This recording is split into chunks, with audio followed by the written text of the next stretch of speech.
ಆತ್ಮೀಯ ಬಂಧುಗಳೇ, ಶ್ರೀಮದ್ ಭಗವದ್ಗೀತೆ ತತ್ವ ವಿವೇಚನಿ ಟೀಕಾ ಅಧ್ಯಾಯ 4 ಜ್ಞಾನ ಕರ್ಮ ಸನ್ಯಾಸ ಯೋಗ.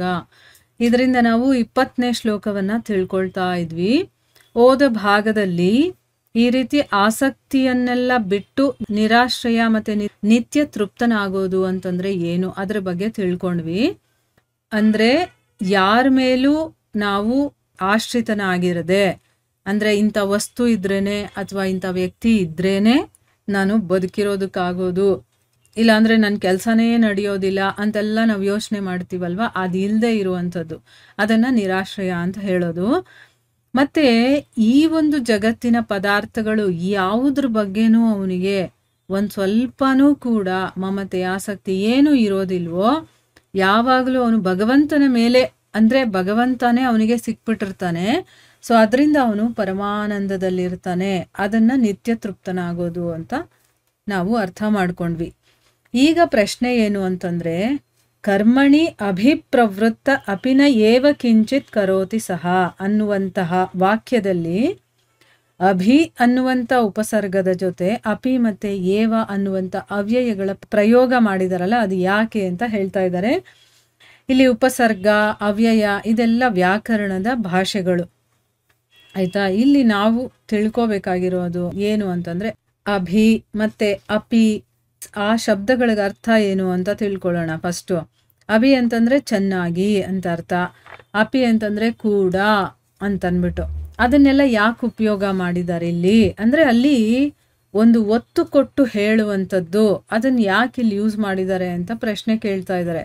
ಉತ್ತರ ಏನು ಅಂತಂದ್ರೆ, ಈ ಅಭಿ ಅನ್ನುವಂತಹ ಉಪಸರ್ಗದಿಂದ ಈ ರೀತಿಯ ಮನುಷ್ಯನೂ ಕೂಡ ಅಂತಂದ್ರೆ ಎಲ್ಲವನ್ನ ತ್ಯಾಗ ಮಾಡಿರ್ತಾನೆ, ಅಥವಾ ತಾನು ಯಾವುದ್ರ ಮೇಲೂ ಆಶ್ರಿತನಾಗದೆ ಅಥವಾ ಮನಸ್ಸಿನಲ್ಲಿ ಯಾವುದೇ ಆಸಕ್ತಿ ಇದೆಲ್ಲ ಇಲ್ಲದೆ ಇರುವಂತ ಮನುಷ್ಯ ಇರ್ತಾನಲ್ಲ, ಅಂತ ಮನುಷ್ಯ ಕೂಡ ತನ್ನ ವರ್ಣಾಶ್ರಮಕ್ಕನುಸಾರವಾಗಿ ಶಾಸ್ತ್ರವಿಹಿತವಾಗಿರುವಂಥ ಎಲ್ಲ ರೀತಿಯ ಕರ್ಮಗಳನ್ನು ಚೆನ್ನಾಗಿ ಸಾವಧಾನ ಪೂರ್ವಕವಾಗಿ, ಅಂತಂದ್ರೇನು, ಇದನ್ನ ಎಚ್ಚರಿಕೆಯಿಂದ ಮಾಡ್ತಿರ್ತಾನೆ. ಹೇಗೋ ಒಂದು ಇಷ್ಟ ಬಂದಂಗೆ ಮಾಡೋದಿಲ್ಲ ಅವನು.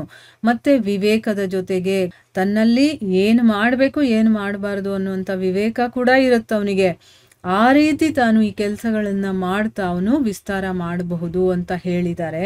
ಅಪಿ ಅಂದ್ರೆ ಕೂಡ ಅಂತ ಅಂದ್ಬಿಟ್ಟು ಅದನ್ನು ಅಂತ ಹೇಳ್ತೀವಲ್ವಾ, ಆ ರೀತಿ ಇಲ್ಲಿ ಹೇಳಿದಾರಲ್ಲ. ಅದು ಯಾಕೆ ಹೇಳಿದ್ದಾರೆ ಅಂತಂದ್ರೆ, ಮಮತೆ ಅಹಂಕಾರ ಮತ್ತೆ ಫಲಾಸಕ್ತಿಯಿಂದ ಇರುವಂಥ ಮನುಷ್ಯ ಕರ್ಮಗಳನ್ನ ಸ್ವರೂಪದಿಂದ ತ್ಯಾಗ ಮಾಡಿದ್ರು ಕೂಡ ಅಂತ ಹೇಳೋದಕ್ಕಿಲ್ಲಿ ಅಪಿ ಯೂಸ್ ಮಾಡಿದ್ದಾರೆ.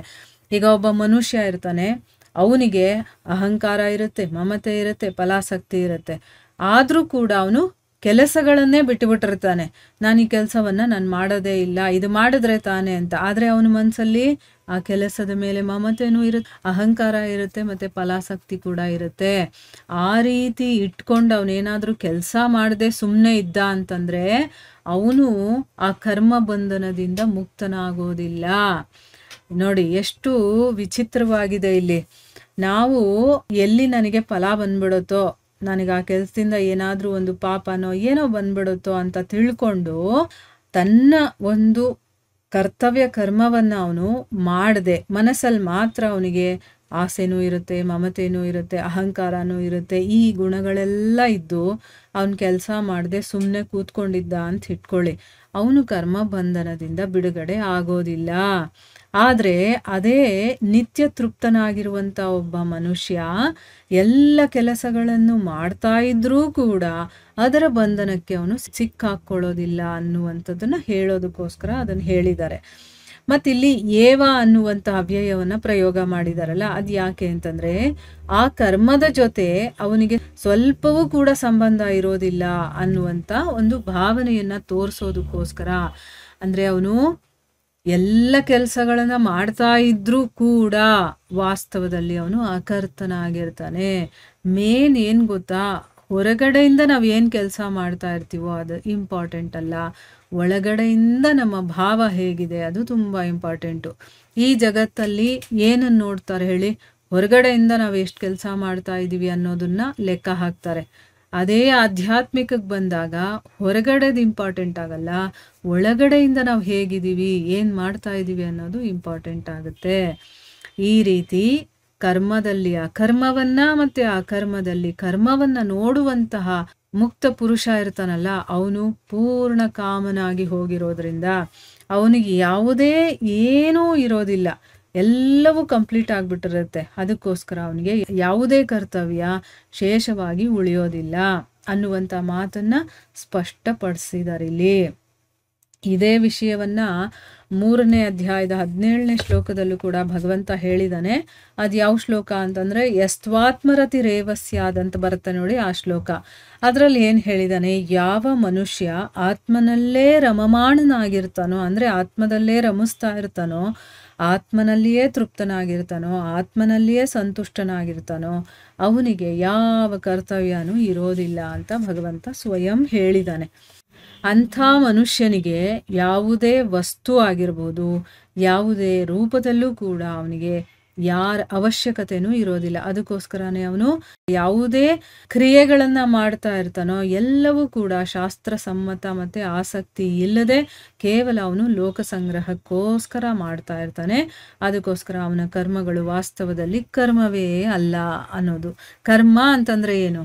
ಆಸಕ್ತಿಯಿಂದ ಮಾಡೋದು, ಆಮೇಲೆ ಫಲಾಪೇಕ್ಷೆಯಿಂದ ಮಾಡೋದು, ಅಥವಾ ಯಾರ ಮೇಲೇನೋ ಆಶ್ರಿತರಾಗಿ ನಾವು ಕೆಲಸ ಮಾಡೋದು, ಆಮೇಲೆ ಅದರಲ್ಲಿ ಮಮತೆ ಅಹಂಕಾರ ಎಲ್ಲ ಇರುತ್ತೆ.